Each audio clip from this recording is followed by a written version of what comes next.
Project 613, day 108. Today we learn about the positive mitzvah to swear in God's name when necessary.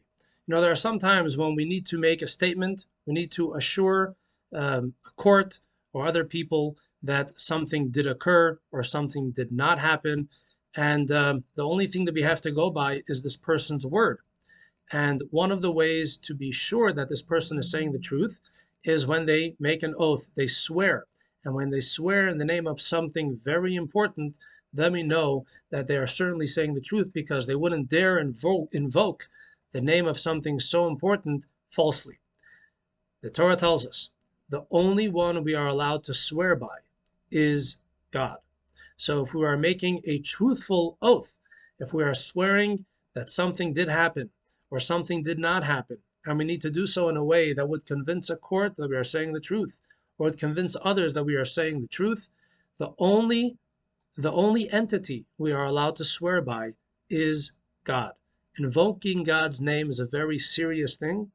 God is the only true and eternal entity, and when we invoke God's name with our word, we are giving it our word legitimacy and the truthfulness that is associated with God himself.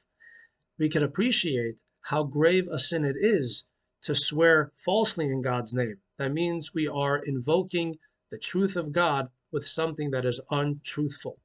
So this is the mitzvah of swearing truthfully in God's name. We are not allowed to swear in the name of any other entity, any other person, the love of any other person. We are only allowed to swear, when necessary, only in God's name.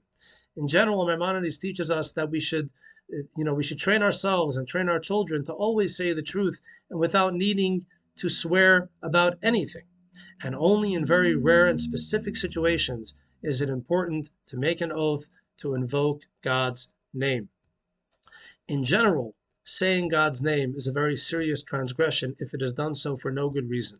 The only time we are allowed to invoke God's name if it's in the context of prayer, the context of a blessing, the context of learning Torah. If one is reciting verses from the Torah and God's name appears there, one is allowed to invoke God's name in those situations.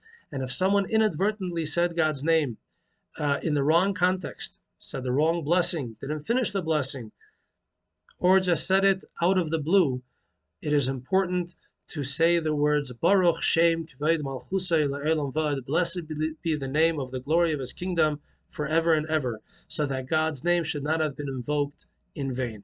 Thank you all for watching. More tomorrow.